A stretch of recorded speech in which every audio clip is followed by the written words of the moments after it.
De volta ao mosteiro, o monge e o executivo falam de liderança e trabalho em equipe. James C. Hunter. Depois de obter sucesso fenomenal com O Monge e o Executivo, James C. Hunter reúne os personagens em um reencontro para aprender novas lições. Neste livro você verá os antigos princípios da liderança servidora que foram apresentados no retiro anterior, bem como a discussão dos passos necessários para colocar em prática e manter esses princípios em sua vida. Se você precisa examinar como construir uma equipe e uma cultura de alto desempenho, certamente esse será um bom guia. Liderar é servir para obter melhores resultados.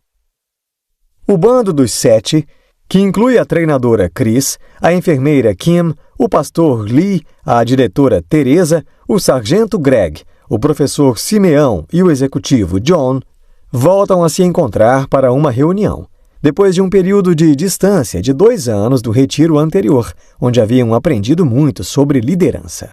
Mas o que deveria ser motivo de alegria parece ser um gatilho para John. Ele se sentia um fracassado por não ter conseguido colocar em prática por um longo prazo os grandes ensinamentos que havia aprendido anos antes. Depois do seu primeiro retiro, ele havia voltado inspirado, mas não demorou muito para que recaíssem velhos hábitos, que começaram a se acumular: atrasos e erros de produção, grandes perdas, dificuldade em ouvir os outros, principalmente se expressavam ideias diferentes, e acúmulo de tensão, irritação e impaciência.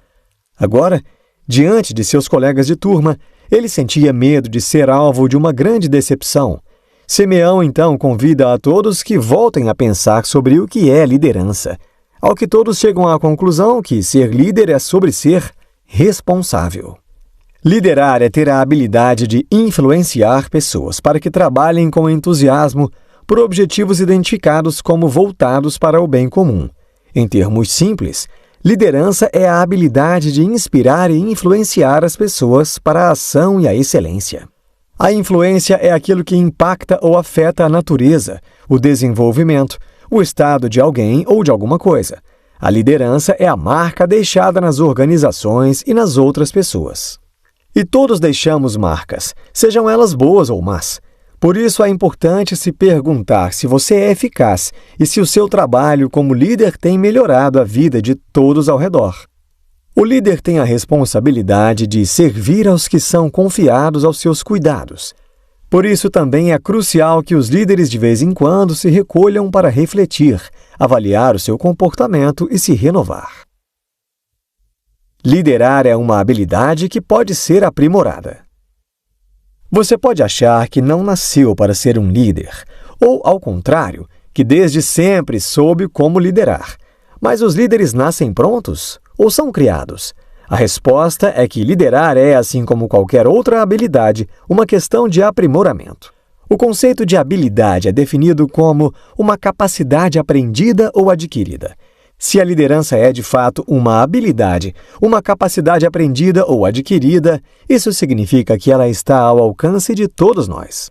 Vimos que a liderança consiste em inspirar e influenciar a ação das pessoas, e que nós inspiramos e influenciamos os outros quando os servimos. E os servimos quando identificamos e satisfazemos suas necessidades legítimas. Tudo é uma sequência de escolhas pessoais que cada um faz diariamente e que acabam moldando o caráter individual. Isso significa que liderança está longe de ser algo inato. Se liderança fosse algo com o qual nascêssemos, as crianças seriam muito diferentes do que são na realidade. Para melhorar a sua habilidade de liderança, é importante reservar um tempo para observar as qualidades essenciais dos grandes líderes, como autocontrole, capacidade de ouvir, de assumir responsabilidade, altruísmo, reconhecimento do outro, honestidade e todos os traços de caráter de alto nível. Parece muito difícil reunir esses traços? Calma! Desenvolver habilidades de liderança é como ser um atleta ou um músico. Ninguém nunca aprendeu a nadar ou a tocar piano apenas lendo um livro. O conhecimento tem que ser aplicado e praticado. Isso não significa que você irá se tornar o maior executivo do país no futuro próximo. mas todos somos capazes de elevar o nosso padrão e melhorar o nosso nível de habilidade. Com conhecimento, prática e persistência, podemos aumentar a nossa eficiência como líderes e fortalecer a marca que deixamos nos outros. Liderar é diferente de gerenciar. Nós gerenciamos coisas, mas lideramos pessoas. Muitos acreditam que liderar e gerenciar são sinônimos, mas não poderiam estar mais equivocados. Para entender isso, pense nas características que a maioria das pessoas associa aos gerentes. Aqueles que ditam ordens e exigem obediência. O verdadeiro líder é aquele que está preocupado e sabe liderar com as pessoas. Os líderes inspiram compromisso e excelência. Quem tem a habilidade de liderar sabe inspirar e influenciar os outros para que eles se comprometam com a missão e com a excelência. O líder que aprendeu a habilidade de conquistar o coração e a mente das pessoas, o seu espírito, sua criatividade e sua excelência, é aquele que alcançou o seu potencial. Os gerentes ou administradores que não adquiriram essa habilidade conseguem obediência e mediocridade. Gerenciamento é sinônimo de planejamento, preparação de orçamento, resolução de problemas, organização, leitura de balanços, adoção de estratégias, táticas e várias outras coisas que fazemos, mas não liderança. Liderança é inspirar e influenciar pessoas para a ação. É preciso engajar as pessoas, fazer com que participem plenamente e entrem no esquema, não só com mãos e pernas, mas com o coração, a mente, a alma e, é claro, contribuindo com sua excelência. A liderança legítima vem da autoridade moral da pessoa e não de seu poder. Liderar pelo poder não é saudável. Se você parar para pensar, o poder está associado a tantas coisas ruins quanto boas. Vilões de cinema são obcecados por poder. E na vida real, alguns políticos também. Então, se há tanto estigma negativo sobre o poder, por que muitos ainda associam liderança a ele? Liderança não tem a ver com o poder. Para liderar outras pessoas com eficiência, você só precisa desenvolver a sua autoridade. Poder e autoridade são bem diferentes. Quer um grande exemplo? Jesus Cristo foi o líder mais influente que já viveu. Independentemente de sua crença ou religião, ninguém influenciou e impactou mais pessoas que Jesus. Nenhuma pessoa pode negar que Jesus influenciou, inspirou e afetou as escolhas de mais indivíduos do que qualquer outro na história humana. Não à toa somos rodeados de exemplos de sua história. Nosso calendário é dividido de acordo com o número de anos decorridos desde o nascimento de Jesus. E muitos países do mundo, inclusive o nosso, têm feriados nacionais baseados em acontecimentos da vida dele. Mas Jesus só alcançou todo esse potencial porque ele não estava preocupado em alcançar poder sobre as pessoas, nem em dominá-las.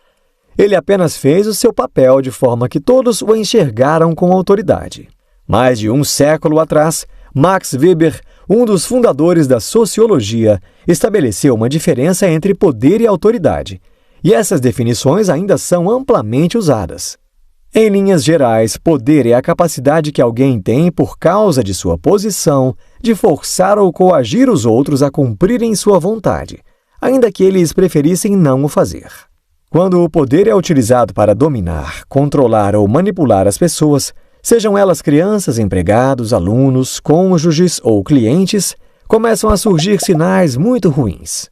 Há momentos em que o líder talvez tenha que recorrer ao poder, mas isso significa que o uso do poder decorreu de um declínio da autoridade pessoal.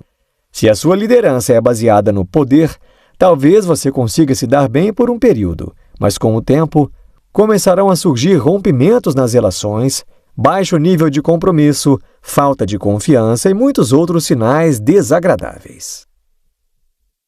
Liderança envolve treinamento. Todo líder é um grande treinador. Ele é aquele que motiva e desenvolve as pessoas sob sua orientação para que sejam as melhores possíveis e deem o seu melhor, visando o sucesso máximo da equipe. E a arma mais potente de todo treinador é a motivação. É ela que irá fazer com que as pessoas queiram superar as dificuldades que encontrarão ao longo do caminho. Motivar não significa subornar, castigar e manipular as pessoas para que elas façam as coisas do jeito que queremos. Pelo contrário, está bem longe disso. A verdadeira motivação consiste em fazer o gerador interno das pessoas entrar em funcionamento. Então, como fazer esse gerador funcionar nas pessoas? A treinadora Chris explica pela teoria dos 3 Fs. Fundamentos.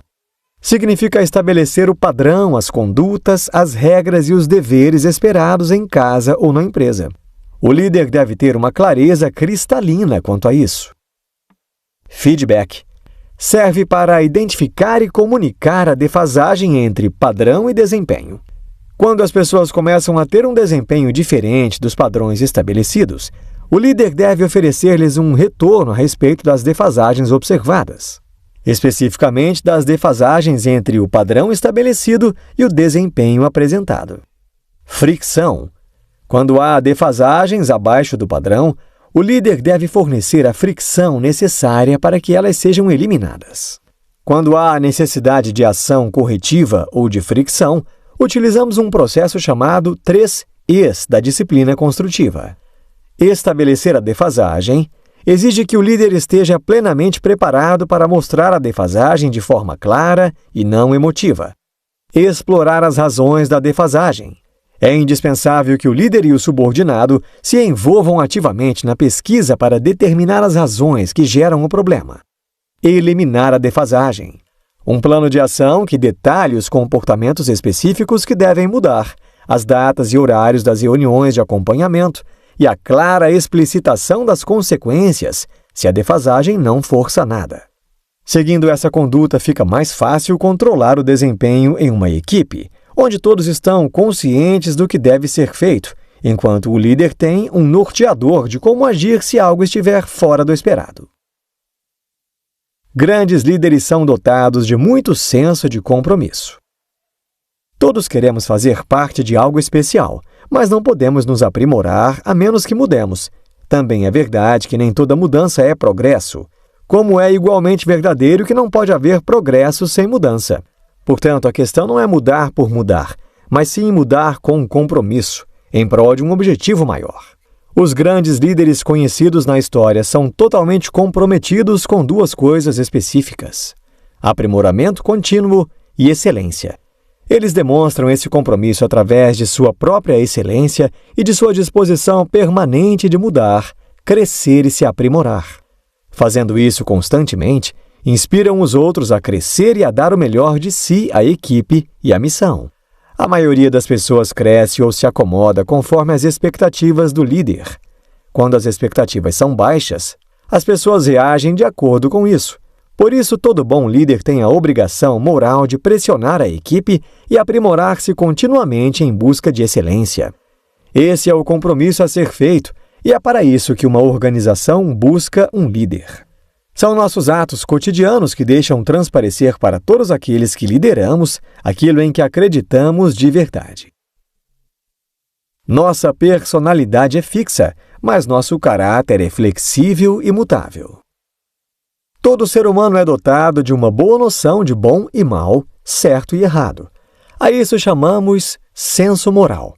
Isso não significa que nascemos moralmente bons, porque nosso senso natural de moralidade compete com outros estímulos e ânsias naturais. A diferença entre o estímulo que nos cerca e nossa resposta a esse estímulo é chamada caráter.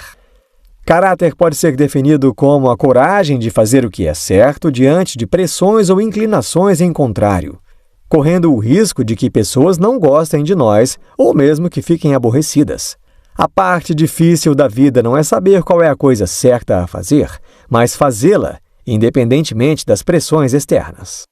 Você pode até mesmo achar que existem pessoas com personalidades mais inclinadas a fazerem as coisas certas ou erradas, mas a realidade é que a personalidade e o caráter são coisas bem diferentes. Na psicologia, há um consenso de que a personalidade já está estabelecida por volta dos 6 anos de idade. Quando usamos rótulos como introvertido e extrovertido, dominante ou passivo, reflexivo ou sensitivo, estamos falando de características que dizem respeito à personalidade, mas não ao caráter. Também é por isso que consideramos um tempo de maturidade humana, que reflete em um senso de maturidade moral, que é a vontade, a decisão, a opção por fazer o que é certo.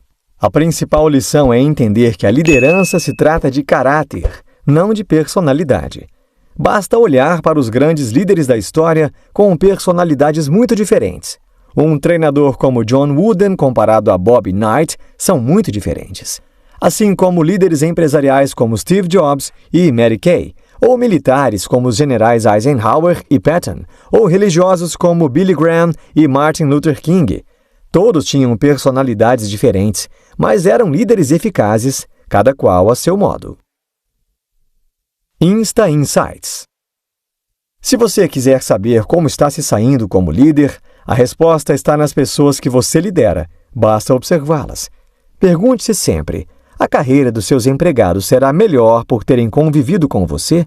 Esse será um ótimo medidor do seu próprio desempenho. Não é preciso ser chefe para liderar.